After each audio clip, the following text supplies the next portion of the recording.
kita akan membahas tentang lompat jauh. Lompat jauh adalah jenis olahraga atletik yang membutuhkan kecepatan, ketangkasan, dan kekuatan seorang atlet untuk melompat sejauh mungkin dari titik lepas landas atau garis lompat, kemudian melayang di udara dan mendarat sejauh-jauhnya dalam bak pasir. Dari sini kita sudah tahu apa saja yang dibutuhkan dalam olahraga lompat jauh, yaitu lintasan lari serta bak pasir. Lompat jauh didefinisikan sebagai suatu bentuk gerakan melompat, mengangkat kaki ke atas ke depan dalam upaya membawa titik berat badan selama mungkin di udara, atau disebut dengan melayang di udara, yang dilakukan dengan cepat dan dengan jalan melakukan tolakan pada satu kaki untuk mencapai jarak yang sejauh-jauhnya.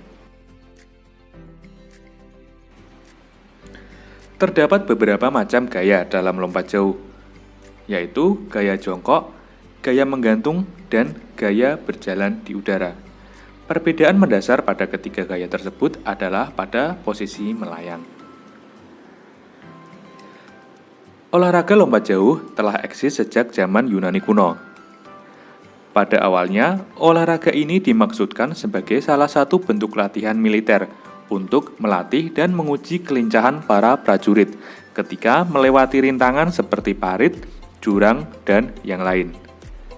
Pada masa itu, teknik permainan lompat jauh berbeda dengan yang kita kenal sekarang. Para pelompat harus berlari dengan mengangkat beban di kedua tangannya. Ini dibuktikan berdasarkan lukisan-lukisan kuno yang telah ditemukan. Lompat jauh pertama kali dipertandingkan pada Olimpiade 1896 dan telah menorehkan rekor-rekor jarak lompatan. Pada tahun 1935, Jesse Owens mencatatkan loncatan 8,13 meter sebelum dipecahkan oleh Bob Beamon pada tahun 1968 dan dipecahkan kembali oleh Mike Powell pada 1991 dengan rekor lompatan 8,95 meter.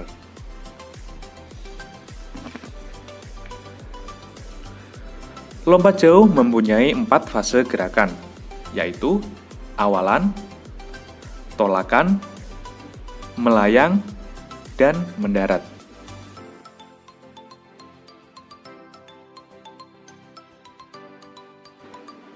Awalan adalah langkah utama yang diperlukan oleh pelompat untuk memperoleh kecepatan pada waktu akan melompat. Jarak awalan yang biasa dan umum digunakan oleh para pelompat dalam perlombaan lompat jauh adalah untuk putra 40 meter sampai 50 meter, sedangkan untuk putri 30 meter sampai 45 meter. Awalan harus dilakukan dengan secepat-cepatnya, serta jangan merubah langkah pada saat melompat. Agar dapat menghasilkan daya tolakan yang besar, maka langkah dan awalan harus dilakukan dengan mantap dan menghentak. Untuk itu, dalam melakukan lari awalan, bukan hanya membutuhkan kecepatan lari saja, akan tetapi ketepatan langkah juga sangat dibutuhkan sebelum melakukan tolakan.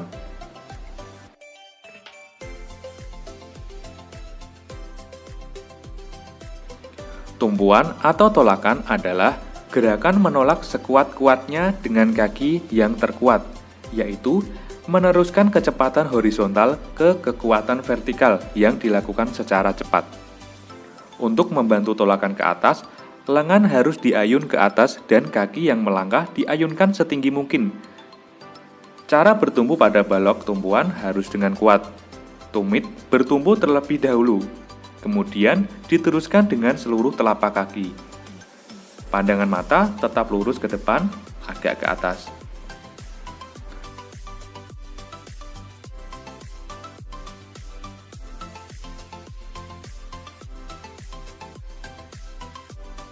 Melayang adalah sikap setelah gerakan lompatan dilakukan dan badan sudah terangkat tinggi ke atas.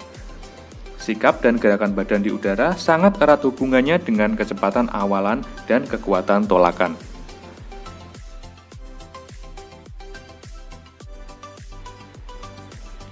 Pada prinsipnya, sikap badan di udara bertujuan untuk berada selama mungkin di udara, menjaga keseimbangan tubuh, dan mempersiapkan pendaratan. Sehubungan dengan itu, diusahakan jangan sampai menimbulkan perlambatan dari kecepatan yang telah dicapai. Dengan demikian, tubuh akan melayang lebih lama. Pada teknik inilah perbedaan gaya dalam lompat jauh dapat dilihat. Selanjutnya adalah fase terakhir, yaitu mendarat. Mendarat adalah sikap jatuh dengan posisi kedua kaki menyentuh tanah secara bersama-sama, dengan lutut dibengkokkan dan mengeper, sehingga memungkinkan jatuhnya badan ke arah depan. Mendarat merupakan salah satu gerakan terakhir dari rangkaian gerakan lompat jauh. Sikap mendarat pada lompat jauh baik untuk gaya jongkok, gaya menggantung maupun gaya berjalan di udara adalah relatif sama, yaitu pada waktu akan mendarat, kedua kaki dibawa ke depan lurus dengan cara mengangkat paha ke atas, badan dibungkukkan ke depan, kedua tangan ke depan, kemudian mendarat dengan kedua tumit terlebih dahulu dan mengeper.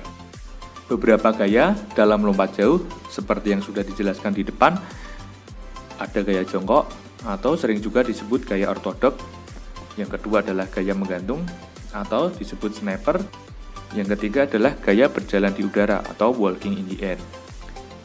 Seperti yang telah dijelaskan, perbedaan gaya dalam lompat jauh terlihat pada fase melayang. Pada gaya jongkok, saat melayang kedua kaki sedikit ditekuk, sehingga posisi badan berada dalam sikap jongkok. Keadaan ini supaya dapat dipertahankan sebelum melakukan pendaratan. Sedangkan untuk gaya menggantung, pada saat melayang, kaki diayun dan diangkat ke depan. Kaki tolak selepas dari tanah diayunkan kembali ke depan bersamaan atau sejajar dengan kaki ayun. Sikap badan dibusungkan ke depan atau melenting ke belakang. Lengan diayunkan ke atas belakang. Kepala tetap berada posisi menengadah. Pada gaya berjalan di udara ini, gerakan yang dilakukan sesuai dengan namanya, yaitu seolah-olah melakukan gerakan berjalan.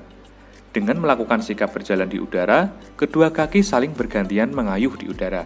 Sebelum kaki mendarat, upayakan berada dalam posisi di udara selama mungkin agar menghasilkan lompatan yang maksimal.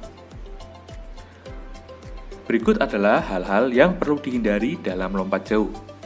Yang pertama, memperpendek atau memperpanjang langkah terakhir sebelum melompat. Berawal dari tumit dengan kecepatan yang tidak memadai. Badan miring jauh ke depan atau ke belakang. Fase yang tidak seimbang. Gerakan kaki yang prematur. Tak cukup satu angkatan kaki pada pendaratan. Satu kaki turun mendahului kaki lain saat mendarat. Sekarang adalah hal-hal yang perlu diperhatikan. Yang pertama, peliharalah kecepatan sampai saat menolak. Capailah dorongan dengan cepat dan dinamis dan pada balok tumpuan. Rubahlah sedikit posisi lari dengan tujuan mencapai posisi yang lebih tegak. Ayunan lengan harus harmonis dengan gerakan kaki, baik saat berlari, menolak, melayang, dan mendarat. Hal ini bertujuan untuk menjaga keseimbangan tubuh. Capailah jangkauan gerak yang baik. Kuasai gerak yang betul dari lengan dan kaki dalam meluruskan dan membengkokkan. Sekarang coba kalian kerjakan beberapa soal singkat ini. Yang pertama, apa tujuan latihan melompat pada masa Yunani kuno? Yang kedua, berapa fase gerakan dalam melompat jauh? Yang ketiga, sebutkan 3 macam gaya dalam melompat jauh. Mudah kan? Pasti kalian bisa mengerjakannya dengan sangat baik. Kalian juga harus mencoba melakukan gerakan lompat jauh. Pastikan kalian melakukan gerakan ini di tempat yang aman. Dan jangan lupa latih kekuatan kaki kalian supaya dapat menghindari kemungkinan cedera. Siapa tahu kalian bisa menjadi atlet lompat jauh yang profesional. Demikian pembelajaran lompat jauh kali ini. Semoga bermanfaat.